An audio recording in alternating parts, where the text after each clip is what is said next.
illuminating model things to talk about. Yep. Today we're going to talk about the Reformation, the Protestant Reformation in Europe. Yes. And I'm just going to have some general the discussion about what are the historical trends that led up to it. We've talked about what do we study in history? Well, we study people, names, dates, events, but also we look at trends. What are the cultural and historical things that are happening that lead up to and make possible what's happening at that point in history? So the Reformation took place in the 1500s, the 16th century. The last thing we were talking about last week was happening in the 1400s, the 15th century, right? The Prince Henry in 1442 on the shore, sorting out the African captives, and Columbus in 1492. Then we move up a little bit, but it's the same general. It's not a huge big difference in time between the beginning of the colonial period and what happened in Europe in terms of the religious dynamics. So the question I want to raise is, given where we were last week, we talked about Charlemagne, Charles the Great, who took over the Holy Roman Empire and made everybody in Europe Catholic, right? Not by choice, but by sword. The emperor and the pope were, if they were not in agreement, the emperor at least had his troops and could make the pope do whatever he wanted him to do. So there was that close connection between church and state. This is, 15 centuries after the time of Christ, and lots of history has come through in terms of the popes in Rome, of course, as well. But at that point, everybody in Europe was Catholic. That was true in Germany and France and Spain and Portugal and Italy, in the Netherlands, in Sweden and Norway, and in England, all right? The folks east of there were either Muslims or Orthodox Christians. But we're thinking now about the connection between what happened in Europe and how that influenced the existence of the Black church in America is where I'm going with this thing. So why is it we're not all Catholics? Now, what happened is history happened. Changes happened in culture and history. And I want to talk about what some of those things were. The first thing I wanted to talk about is the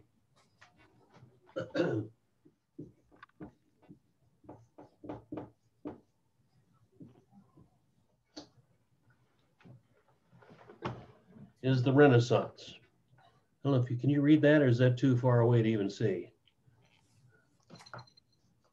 I can see it. I can. I can move it a little closer, maybe. If I can do that without knocking it over. Well, Malik, you got those young eyes too. So I do. I got about 6 eyeballs speaking for you. Yes.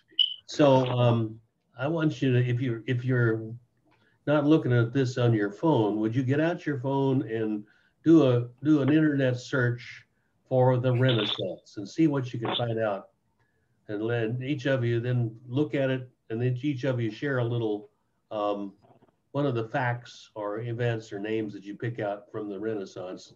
What's happening in Europe in the latter part of the 1400s and into the 1500s, and one of the things is Renaissance.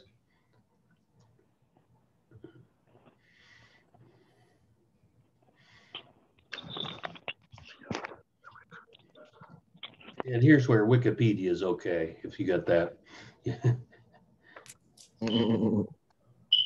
It's not okay for papers, but for the kind of discussion in class, we can talk about things. What do you want us to share about it?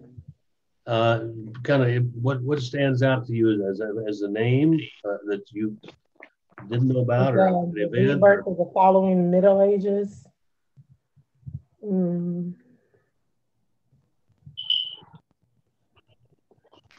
Leonardo da Vinci, Michelangelo. There you go. Yeah, Da Vinci, Michelangelo, both, and Michelangelo in terms of art, Da Vinci in terms of both science and art, right? All of that's happening. What else is happening in the Renaissance? That's the Sistine Chapel. That's when that whitewashing took place. Oh, yeah. Okay. What else is, when has somebody else got anything else that you're noticing about the Renaissance? Well, they said besides the start, according to them, they said it began around 1300. Besides some of the names Lucretia said, I hate when I move this thing. Yeah. Here we go. There was a Sandro. Here we go. Sandro Botticelli. Okay. Raphael. Okay. More artists, right? Donatello. Okay. What do you got, Jamal? What are you thinking? So it says that, the Renaissance, it began in Italy, then came to Europe. Is that correct? That makes sense. Yeah. Coincidentally. But it's just saying how during this time they were getting, it's almost like they were kind of like rediscovering like classical Greek philosophies and their way of like kind of like thinking and expression in art, and I guess it brought about it brought about that more so. Let me see. Yeah, from my understanding, because about the you hear of the art of that time. That business you mentioned about the thinking and connected with the old philosophy is a really big part of that nobody's mentioned yet. What happened, what goes along with that is rationalism. We begin to think rationally about the world instead of using emotions and fear and that sort of thing, right? Well, who else has got something else that we haven't talked about yet?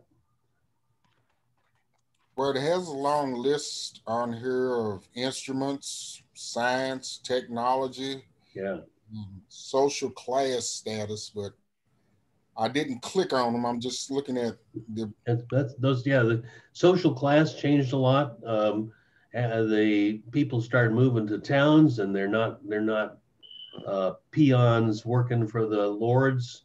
There are trades, and there are more commerce. All kind of changes happening economically. At that time, science happens. When was Galileo and those guys coming along to think about science? Yeah. Let's see. Because it said something here about the invention of the blast furnace. Okay. Galileo, yeah. It also talks about how the Middle Ages time was a period where pandemics were there. You had Black Death. Right. You had a lot that was just grim, like you said, the takeover of these rulers. And humanism, they say that humanism began, and that it was just a lift of all that. And it was a development of people that should embrace human achievements in both, like Walter was saying, classical art, literature, science. And so it was also the reinvention of communication that spread amongst Europe.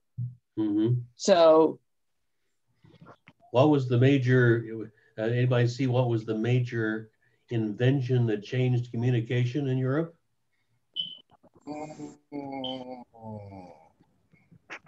One simple thing that is we take for granted.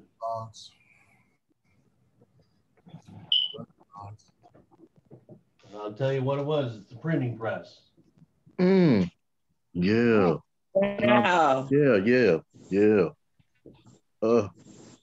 Anybody? Are you talking about, Professor? Are you talking about Gutenberg? Yes. Yes. Okay. Gutenberg. Okay. Mr. Gutenberg figured out how to set type into a machine that then he can run paper over that, press it, pull the next page over, press it, and you have many, many copies of the same thing. Yes. Brilliant. Yes. And what was the first book that Mr. Gutenberg printed on his new press? Oh my God. Oh my gosh. Hold on. It wasn't the New York Times newspaper. I hope not. Don't see that anywhere? No. Was it the Gutenberg Bible? Would it be the Bible? Yes. Was it the Bible, the Gutenberg Bible? He put together a Bible. Yes. With illustrations, and there are copies of that still around, and it was the first time that so all of a sudden, well, how did they duplicate Bibles before that? Handwritten. That's right. Monks were sitting back in their little cells, painstakingly copying every word in the whole Bible, time after time after time. And that had been happening for, 1,400 years. Yes. All of a sudden, you can print a Bible and people can start having it in their own hands. It wasn't a terribly expensive thing. Right. And then another crazy thing happened with this humanism. That is, what people experience, feel, and think is important. They started translating the Bible into the common languages of people.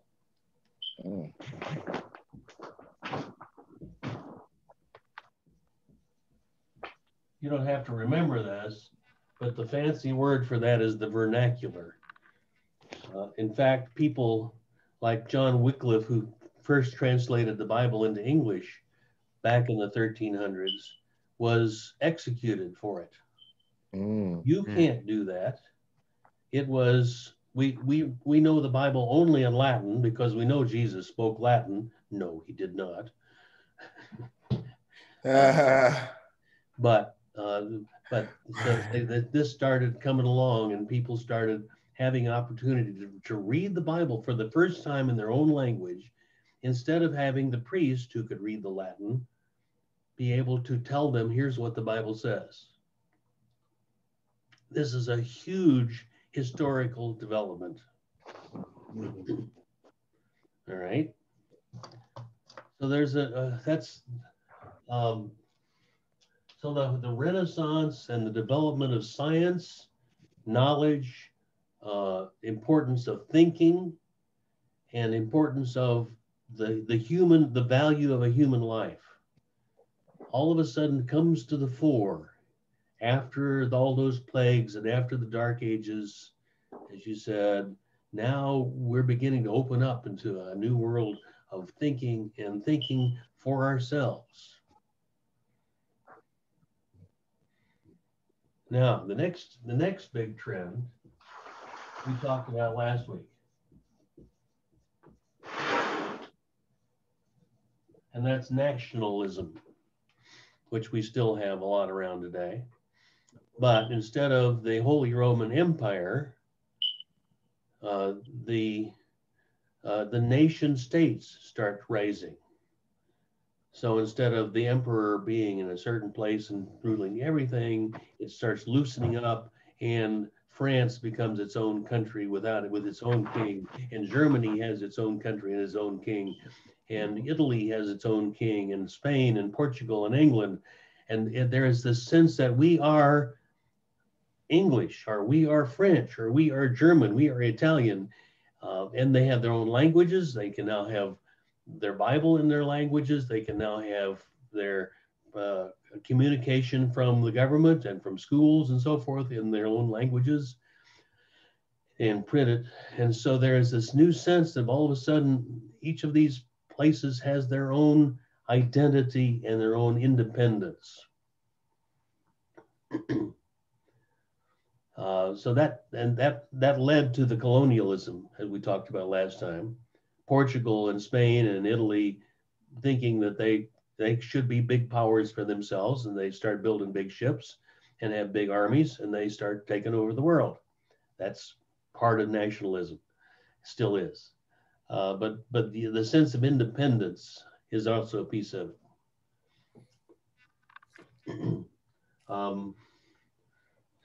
So then the next thing that comes with that is corruption in the Catholic Church.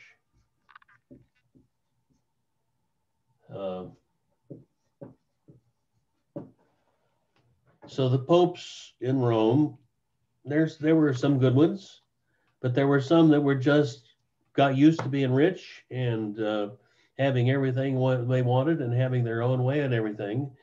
And we know, as you know, as human beings, and we've seen lots in history, and not only that, but recently, what happens when somebody decides they're more important than everybody else and they can get away with any damn thing they want to get away with.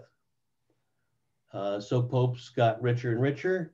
They got more and more control over stuff. They tried to get more money into the coffers in Rome.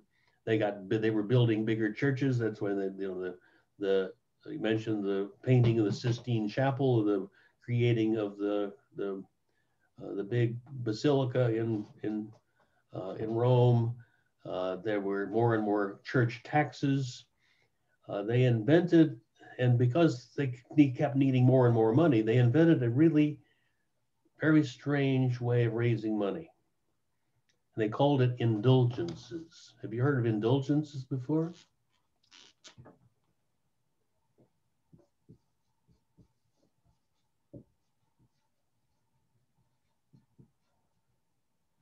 One of the holds that the Pope in Rome had over everybody is that the church decides whether you're good enough to go to heaven or not. We set the rules. We, decide when you die, you can either be buried in the churchyard or not, because we decided whether you're a good Christian or not, whether you go to heaven or not. The problem with that, of course, is that human nature being what it is, how do you know for sure somebody's good enough? So they created, so that there's also this hell business, and people are scared of going to hell. And that's still around for a lot of people as well. But they figured out, the Pope figured out, if people gave us money, we could sell them a piece of paper that said that your daddy's sins are all forgiven now. He's dead, and he's probably at least in purgatory, if not in hell. But with this and with your contribution, he can be sprung from hell and fly straight up to heaven. And people were scared enough of hell and respectful of the Rome's power, the Pope's power, and so they would invest money, and people were impoverishing themselves for their beloved mothers, fathers, children, whatever, to get them out of hell. Indulgences. All this is coming together now.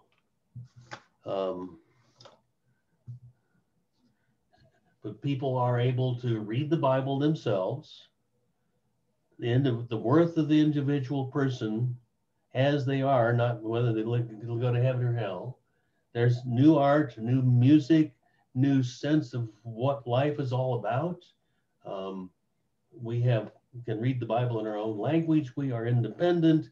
And all of a sudden, people begin to think, why should we let the Pope decide what our church life is and our religious life is like? This is the ferment that starts going on that allows for a movement to come up, to emerge, that sets the scene for the Reformation. Now those are the trends, and kind of get those in your head, because you can kind of, it's important to have a scene of the context. How did this come about? The reason we're not all Catholic is things changed dramatically, and then people began to think for themselves, and churches emerged, movements emerged to counter that, and that started new things. Dr. Sawyer. Yes, ma'am. Yes, I want to ask two things. You say that previously, before the Bible, the Pope would read to the people, the printing. The priest would. The Pope would read to, yes. And then you were saying that with indulgence, how the mindset of I tell you who goes to heaven and who goes to hell based on price. Is that what we kind of see now when the Pope comes and all the churches and the countries thank him for being there, and they say mass, and all these people congregate just to hear the words that it sounds, he'll say what his interpretations are, but they read from the Bible and it's in Latin, isn't it? I was Catholic for 2.7 seconds because of my mom and their family. That may not be an adequate example. Oh, I remember some of that. Yeah. Is that the same thing? No. The other piece of what haven't talked about, but there was the Protestant Reformation, and then at that point, the Catholics did what they called a counter-reformation, and they reformed the papacy. They reformed the Catholic structures. They tried to make it better. Now, the Pope is now revered as the head of the Catholic Church, and mostly because people are devout Catholics and they just are thrilled to see the head of their church. The Pope, hardly ever does the Pope say, this is what you have to believe in order to be saved. The Pope is a spiritual guide to the Catholics. And the current Pope is even more so. He is thinking much more contemporary thoughts and feelings about what life is like, much more open to lots of different things than previous popes have been. One of the distinctions that is still part of the Catholic Church, though, you're partly right about this, Kim, is that in the Catholic Church, the most important thing is tradition. It's not so much what the Bible says, it is what we have always said and believed, and what previous popes and previous councils have said. This is what we must believe in order to be good, faithful Catholics. That's known as tradition. And one of the reasons the Pope can't do a lot of changing now is because there's this 2,000-year accretion of traditions and beliefs that is the bedrock of the Catholic Church. Protestants aren't. Protestant tradition is much newer, since it's only 500 years old instead of 2,000 years old. So we have our traditions, but it doesn't have the same hold on us. Does that help? Yeah. Other questions? Yeah, because I know on Easter and all of those days, is that the same thing as Mass then? Well, Mass is what they call their worship service, and includes their form of communion. And we'll talk about how the Protestants changed that, but it still is the basic Christian worship of prayers, readings from scripture, a homily, and then some form of what they call Eucharist, or the of Holy Communion, or the Lord's Supper. That's what Mass is.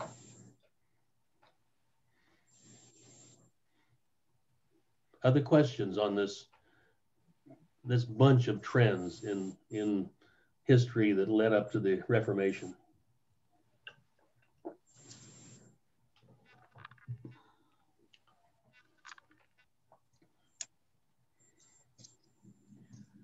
So, given all that, oh, there was one other character I want to mention, just because he's got such a great name. Erasmus was a philosopher, and he was he was pretty much a Protestant thinker, but he studied the Bible very carefully.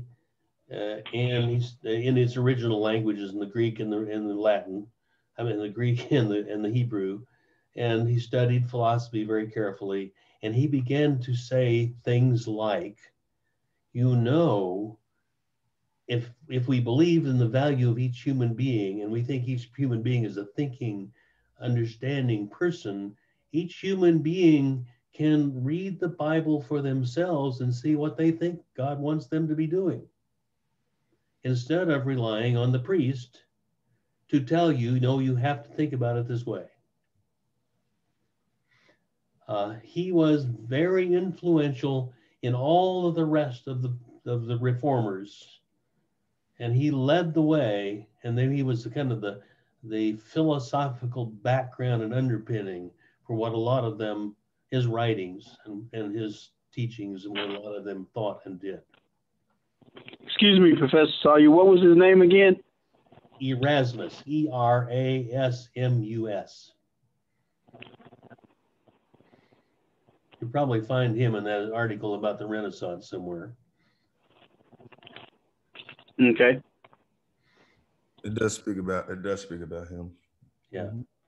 There's a lot of stuff. We're just touching the highlights of the Renaissance. It's very, very rich time.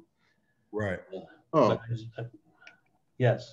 Professor Sawyer, what about Martin Luther and I think John Calvin? I'm thinking John Calvin. Yeah. What about them? Okay, that's where we're going next, in fact. Oh, good. Good.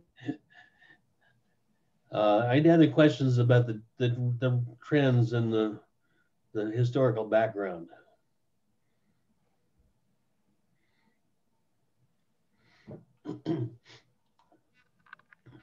So let me start my board afresh.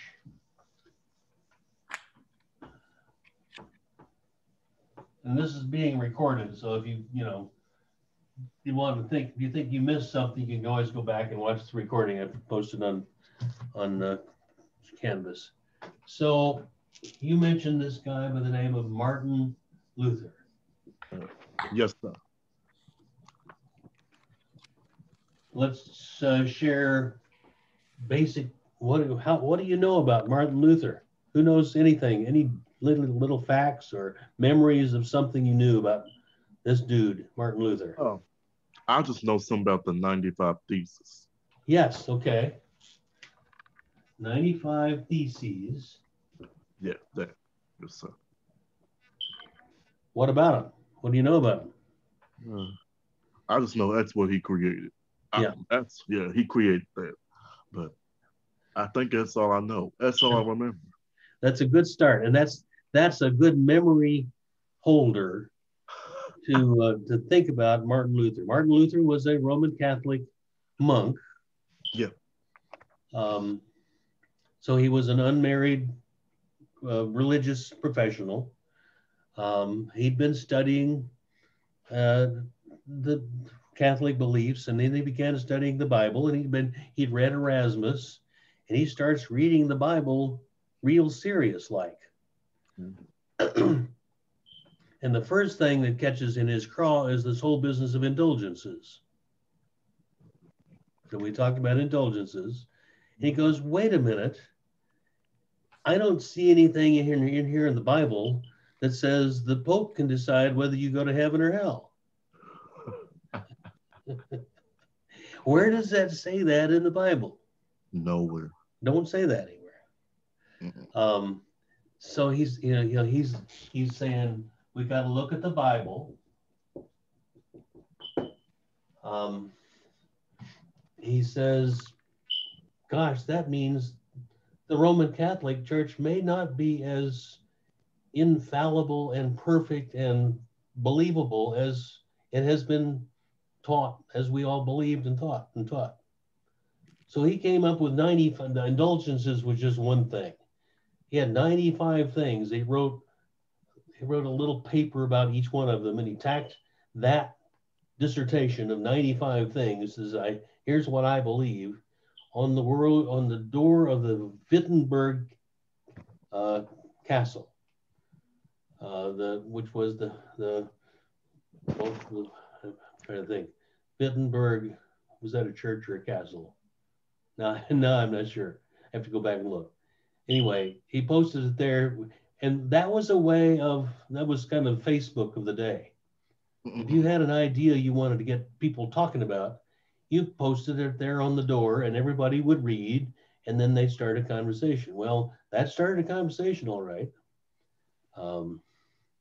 That started people thinking, well, now, who is this guy, and what right does he have to question all these things, eh? And that kind of makes a lot of sense. So that started the whole process, and that was in 1515. All right, to give it a little timing. What is that year again? 1515. 1515.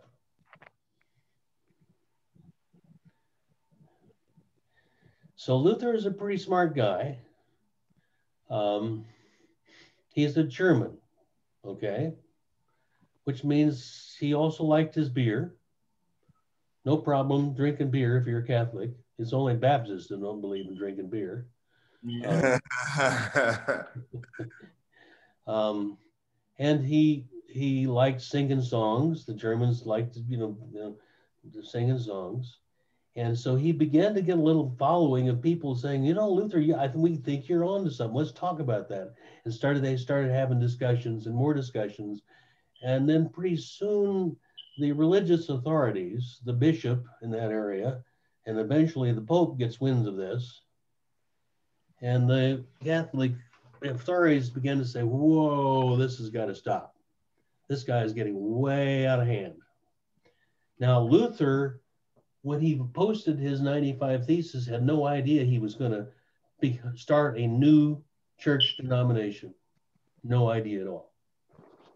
He just wanted the Catholic Church to start thinking about things and improve its sense of fidelity, faithfulness to the Bible. So he's going down this road. Well, let's just talk about how we can be better Catholics if we think these things through by reading the Bible and thinking about it. That didn't go over well. They finally call him up on a big tribunal in a big convocation, and he has to defend his beliefs, and people spoke in favor and people spoke against. And that convocation, which was called a diet, D-I-E-T, or diet, is what they called those conventions. They voted him down. They said, nope, that's heresy. You can't do that. You're no longer in favor in the Catholic Church.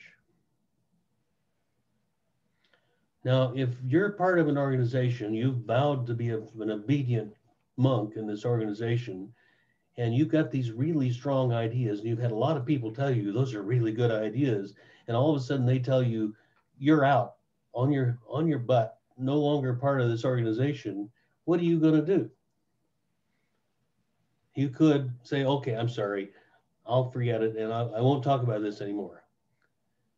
That's not what he did. He stood up and made a speech.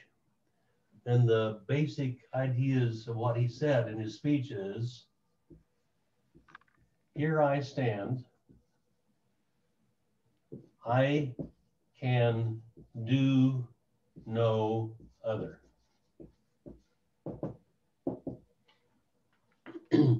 There's actually an old movie dramatizing the life of Martin Luther, and the title of it is "Here I Stand." That's how famous that saying is. That's so the 95 Theses and "Here I Stand" are two things that he's most known for. So he goes off, and he could have been in deep trouble, or could have even been executed, except for one thing. Remember, we talked about nationalism, and there are mid-level royalty in various areas who are saying we're no longer beholden to the Holy Roman Empire. We're no longer beholden to the Pope. We can think for ourselves. We've been studying Erasmus too. And so the prince of that area said to Luther, I will protect you. You go ahead and do what you need to do, and I'll be sure you've got what you need to create whatever you create. And that's when he began setting up new structures of a church, a new denomination.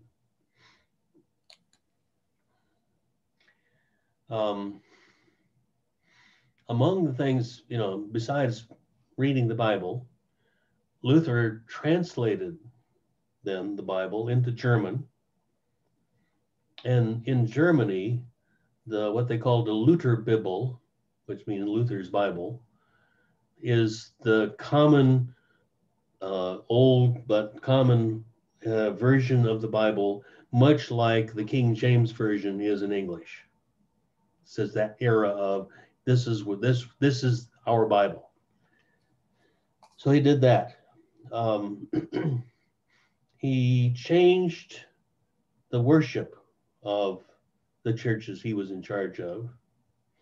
And instead of believing that the bread and the wine actually became the body and blood of Christ, which was Catholic tradition. And he said, no, it is, Christ is present in that. It is Christ's body and blood, but it's not literally his body and blood. That's a big change. And he changed the Mass.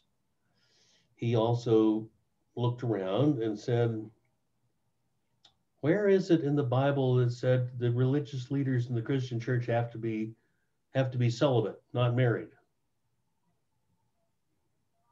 He had taken vows of celibacy as a monk, but here's a whole bunch of former Roman Catholic church priests were following him, and he began to say, guys, I think we all would be better off if we got married.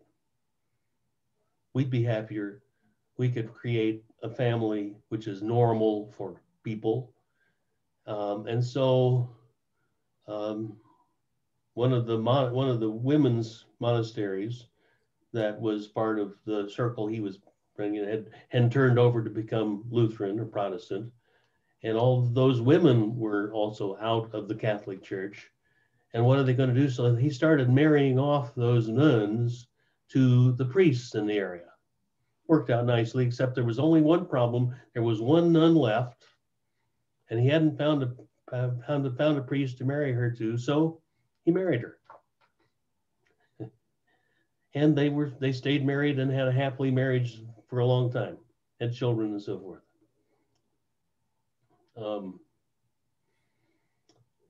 Now, what's the name of the denomination that Martin Luther started? This is not a trick question. I think you can figure it out. Lutheran. Right, exactly. Yeah. It's very simple. That's the Lutheran Church. Yeah. And that was the first Protestant, meaning protest. We protest the Catholic Church. We're going to do it our own way.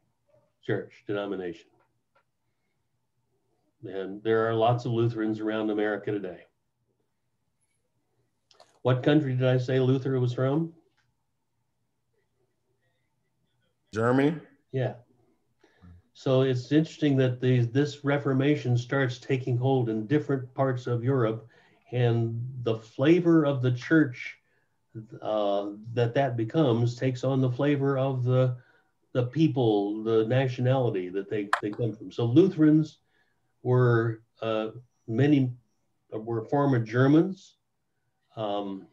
It spread into other parts of Europe, and it spread up into Scandinavia.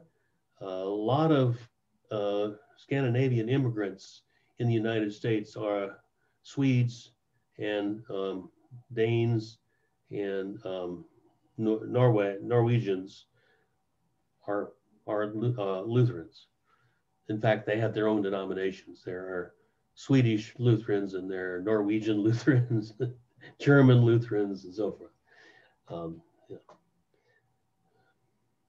So that's my thumbnail sketch of the first Protestant protest that created a new denomination. Questions or comments about Cool Martin?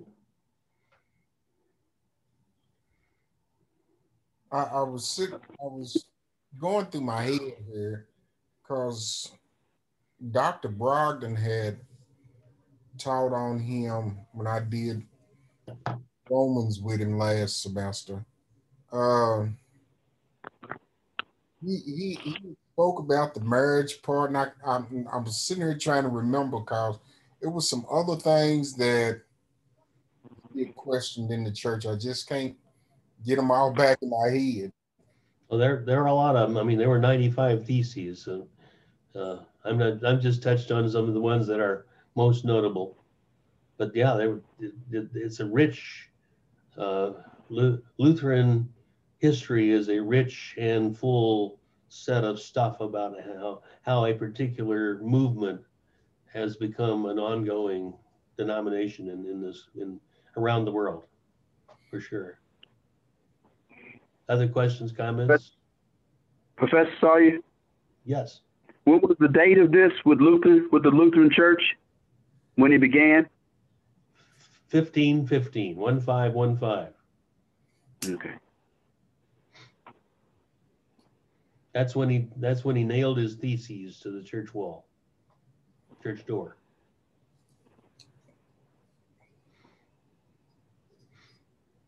Got it.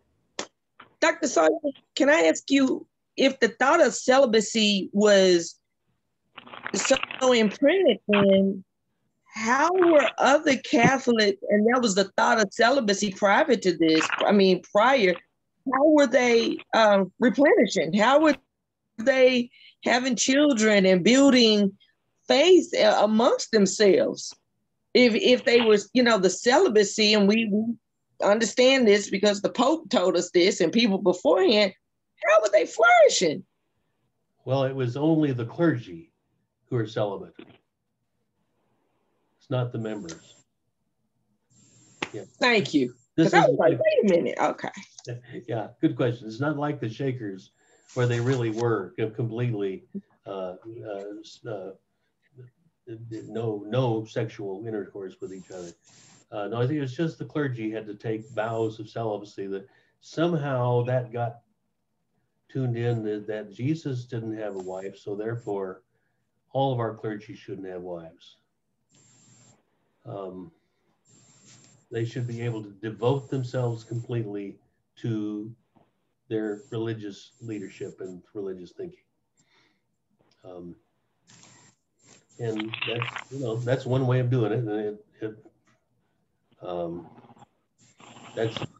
that's led a lot of people not to become Catholic priests, so and nuns. So are the Lutheran, and I'll be quiet. That's right. So the Lutheran faith, the Lutheran popes or Lutheran, is there still the title of these people who, were they ministers? What did they call themselves? Good question. Yeah. There is no hierarchical top appointed by a council of people person like a pope in any of the Protestant denominations. Some Protestant denominations still kept bishops, which are the heads of regions of churches. And they're appointed, and they are in charge of all the other ministers and all the churches in a particular region. And then that's a good point. One of the differences in the different Protestant denominations, is how they are governed. And you raised the question of the governance first about the Lutherans, but in general.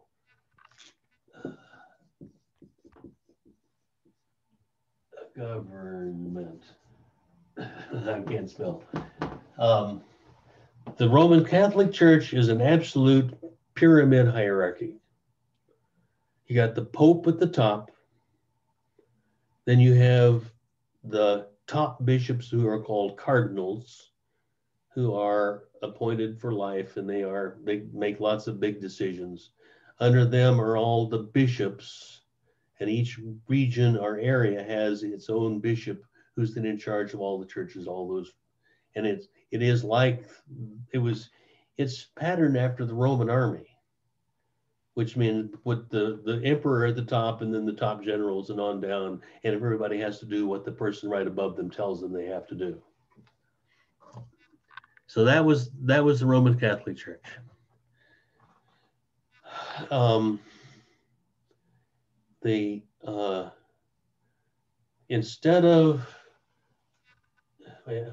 So the Roman Catholic Church called their local ministers priests, which is a biblical term. The Bible talks about people who are priests. It also talks about people who are bishops. It also talks about people who are elders and deacons. But the word that most Protestants talk about is those people are called ministers, which word comes from the word servant, which sounds very different than the person who is the high holy, tell everybody exactly what to do person in the priesthood. So they changed that. Lutherans, some denominations have episcopal government. I'm going to throw in some new names. Some people have a congregational government.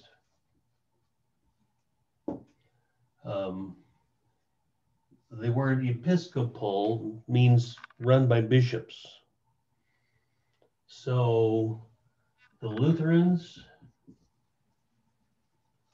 and the Anglicans or the Episcopalians have bishops. The Calvinists and others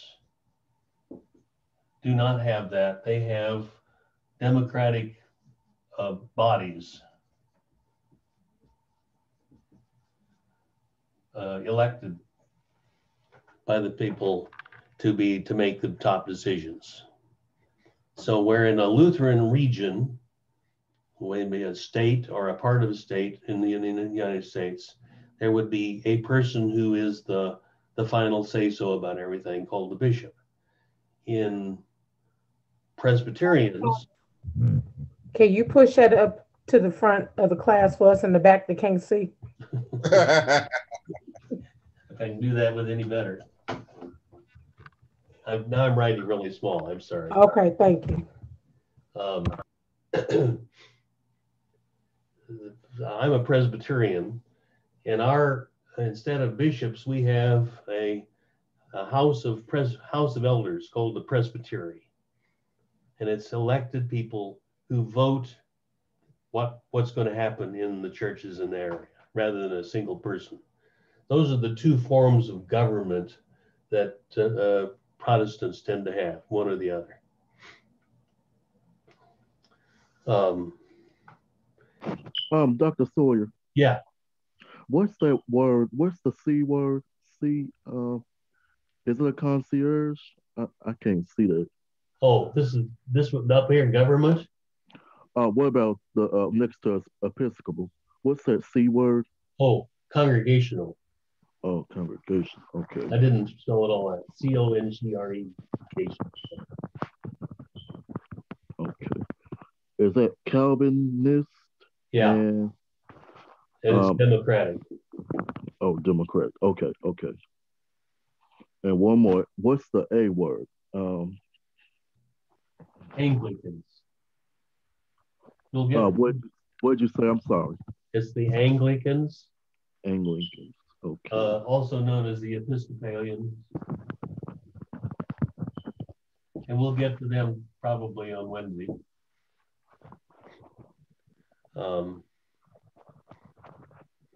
Yeah. Interesting pieces. Somebody, this is only partly tangential, but it's about the Reformation in general. This class is so amazing. I hate for you to tell me that. No, I'm serious. You caused a lot of thinking. I'm like, well, wait a minute. Well, wait. Wow. That's good. That reminds me, when you do your reading report this week, one of the questions is, what did you learn this week that's changed your mind or reinforced some of your original thoughts? Nobody so far has answered that question in the reading reports you turned in last week. Be sure to get, because what I'm looking for is, did a light bulb go on somewhere and you say, oh ho, I want to know about that. Okay, okay. I'll make sure. Yes, sir. Thank you. I will make sure I do that. So there are two ways of doing a reformation. This is a little bit of a general way of describing it. The Lutherans and to some extent the Episcopalians, and it's like cleaning out your dresser drawer. Okay. The Lutherans and Episcopalians looked in the dresser drawer that was Catholic, and they took out all of the things that were mostly Catholic and mostly not in the Bible. And they left in the parts of the church that were part of the Catholic Church, but they just kind of left it in because it wasn't, we can see that, that's okay. It was, and so the Lutherans and the Episcopalians have more Catholic-like worship and Catholic-like practices and beliefs, like having bishops, than do the Calvinists and the Baptists and some of the others. All right. By contrast, the Calvinists, Presbyterians, and the Reformed tradition took that dresser drawer, dumped it on the upside down on the bed, and they only put back in the drawer the things that were specifically in the Bible about what the church was supposed to be like. So they did a radical, let's clear everything out and start fresh. The Lutherans and Episcopalians left a bunch of the Catholic stuff in. That's a distinction between those two groups of people. And you can begin to see some of that carrying out in how the black churches end up the way they are.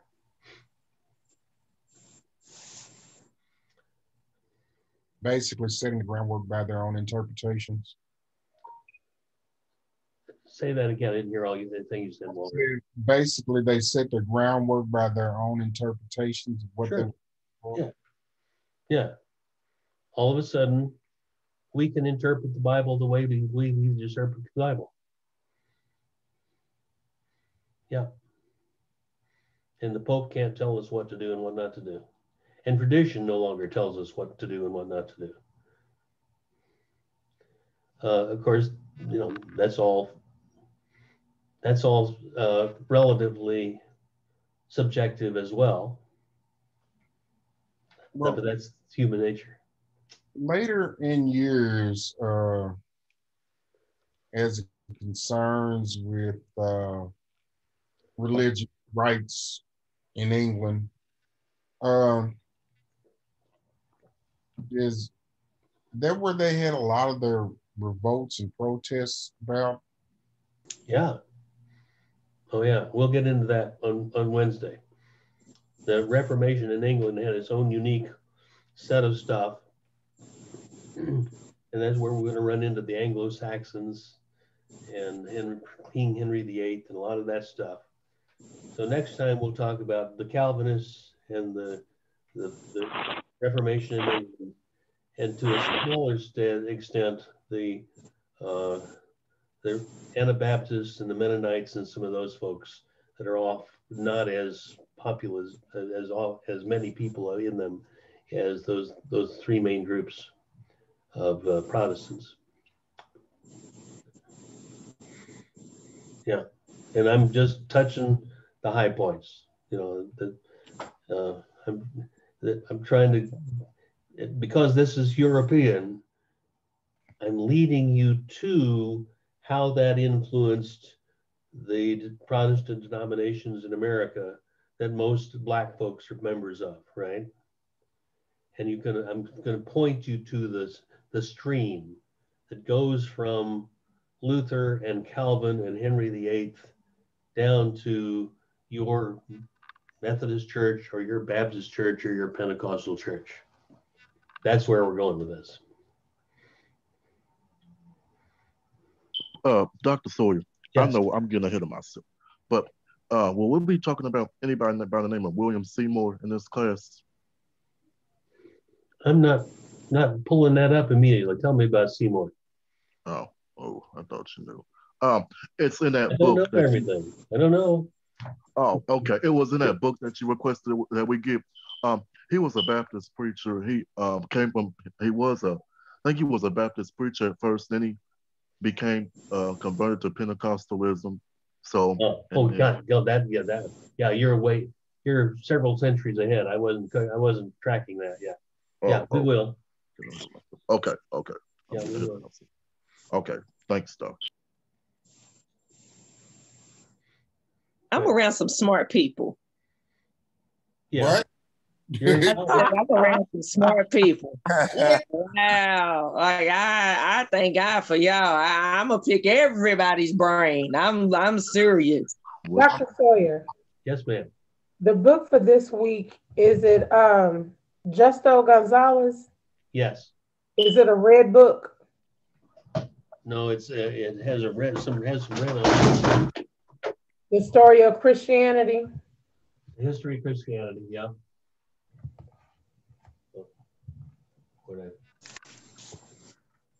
Where'd I put it? I don't know.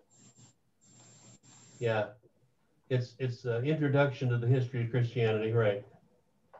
I don't see it right here, but yep. And Does it look like this? No, that's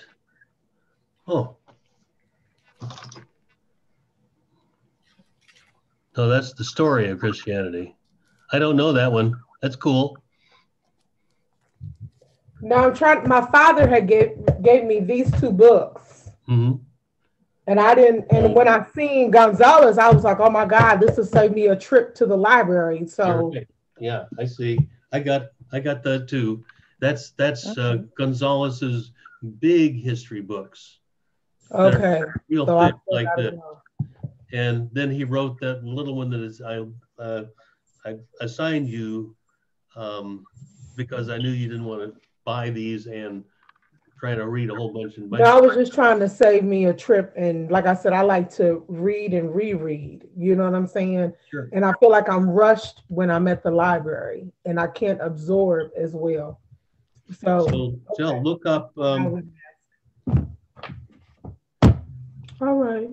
You can look up, I think it's in volume 2, the Story of the Reformation is in this second volume.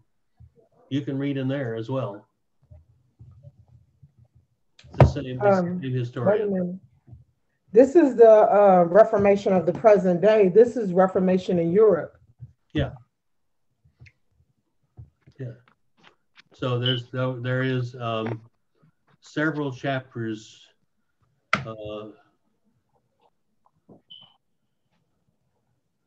Several chapters in here on the Reformation. In the Radical Reformation is Luther, Luther, the Baptists, the Anabaptists, the Great British. So there's several chapters in there. So you could even kind of pick and choose what to read and pick up some stuff in that. That would work. It would just take a little more sifting through. Is this the book you're talking about?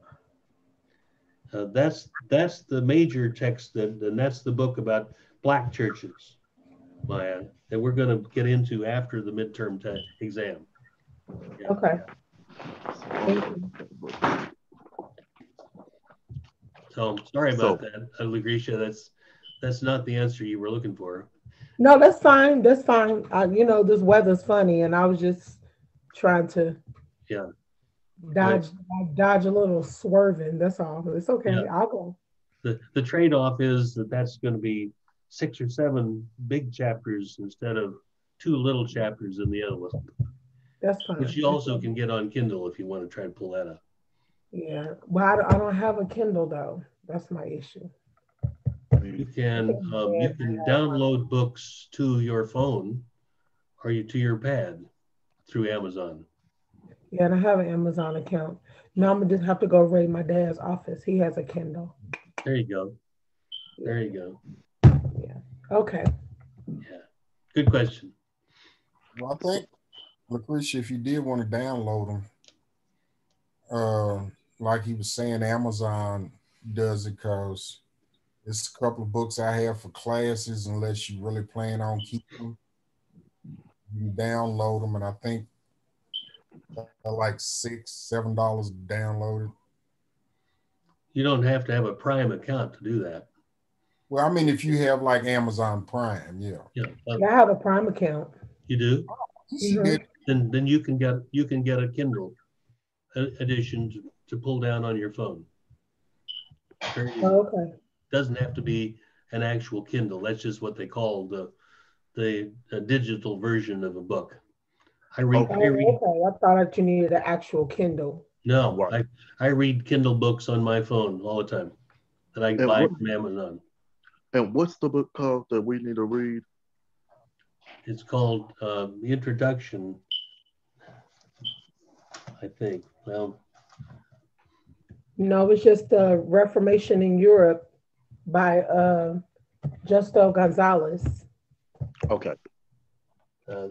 That's the chapters. Chapter 6, and I'm sorry, I don't know why I can't find this silly book.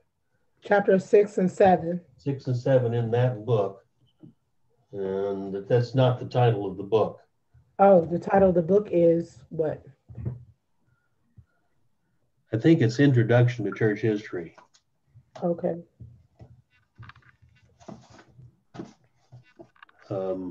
Sorry, I'm lost on that one. It's on the syllabus that way. Well, I went in the syllabus and I didn't see that. That's why I had the book sitting over here where we was looking and I didn't see that. I was like, I think I got that. Yeah. Well, the syllabus does have the textbooks and it includes that, I'm sure. Okay. I promise. I put it here. I may have overlooked it, so don't. Well, there are several books there that it's easy to overlook. Yeah. Yeah. But good for you to noticing the same author. Yeah. Yeah. And because he's a Latino writer, his name is pronounced Justo, not Justo. Just so you know, in case you want to be really, about it. And Dr. Sawyer. Yes. It's not the story of Christianity, correct? It's not that, correct? Correct. Because when I went into Kindle just now, those are those books that Lucretia had, they popped up. Yeah. Mm-hmm. Well, I thought somebody told me they got that on Kindle. Okay, the title of the little book is Church History, an Essential Guide. Church History, an Essential Guide. That's the third book on the recommended readings or required readings on this in the syllabus. You said Church History, the Essential Guide? Yes, ma'am. I see it. I see it right here. Got it. And that'll give you, if you can look at that, that'll give you the broader outlines of what I'm giving you, anecdotal stories to try to catch your imagination about it. I'm telling these stories. I want you to expand on that through your readings and what you can find out about it. Church History, the Essential Guide. Yes, sir. And it's on Kindle. I just downloaded a sample of it, so Very good. on it. It is on Kindle then. On Amazon, and Amazon will give you a choice of a hardback, a paperback, or a Kindle version, and you mark that. And it's always cheaper to buy the digital version because they don't have to print anything. Okay. Great. Is there anywhere I can get this book without having to buy it? I done bought 7 books this semester. The cheapest way to buy it is on Kindle. The second thing is it's on reserve in the library. And of course the library is closed today. I don't know whether they'll open tomorrow because of the snow or whether, who knows? And I didn't even know they were closed, except Mr. Townsley called me and told me he was going to use the library to get online to come to this class, and they're closed. Anyway, it is there, and you can read those chapters in the library. That's what a reserved book means. That's the other way you can get a hold of it, Maya. Miss Maya, Yes. like Dr. Sawyer was saying, like I was saying earlier, unless you plan on keeping them, because a lot of books, if I plan on keeping them, I order mine through Cheggs. Yeah, I've ordered 7+ books on that website. Because that way you can either rent them or you could either buy them outright. But you know, if I know it's a book that I'm not going to really need later on, I just download it. And what's the site that you find that on? I'm sorry? What site do you find that on? I usually use Amazon. Can you rent something on Amazon? Yeah, I rented my psychology book through Amazon. Yeah. I didn't know you could do that.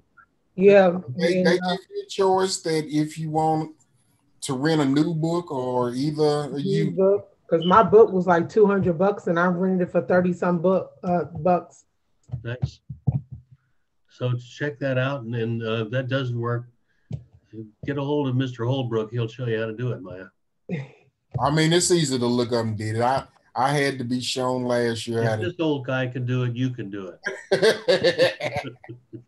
Because my daughter had to sit down and show me. She says, "You want to keep this book, or you just need it for class?" And I'm like, "Well, I only need it for the semester." So, well, then that's why I didn't require you to buy a lot of books for this class. I wanted you to have, to borrow the books and then have the books in the library that you could spend a little time in the library and reading. I know it's not as convenient because then you can't go back and look at it again easily, but that was my puny attempt to try to make it easier on you. Because my little cabinet that used to be filled with mystery novels is now piling up with books I bought through Simmons. That's one of the joys of a college education. Yep. And many of those you will want to go back and refer to. Yeah. What was that? Somebody said that. Oh yeah, I think I can find that book, pull it off, and there it is. It's really nice to have. Yep. Okay, dear hearts, on Wednesday we will talk about the other stories of the Reformation movements in Switzerland and in England and in Eastern Europe. And I'll show you some stuff. I put a map on the Canvas website. I will also give you a list of names that I'd like you to look up either from your reading or just look up on a internet search, and I'll plug that up on, I'll just email it to you. And before class, I want you to have have some of these names and what they were about in your head before I start talking. That'd be helpful. Okay. Any other questions? Oh, this recording I can re-look at it on Canvas, right? Yeah. As soon as I get it processed, about an hour from now, I'll have it up on the module for this week on Canvas. Okay. Who was the book by you just named? Justo Gonzalez.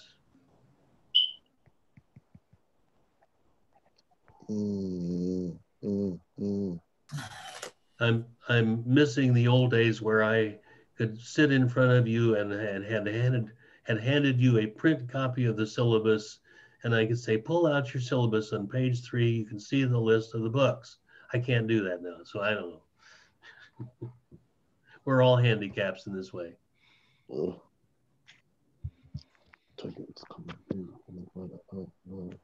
Okay, I think we're past time, in fact. Thank you for your kind attention and good participation in the conversation, because that's where you learn the most. We'll talk more on Wednesday. All right, everybody stay safe. Okay, Love you all. Take care. Everyone, take care. see y'all later. All right, everyone, be safe. Bye-bye. Yeah. Bye-bye.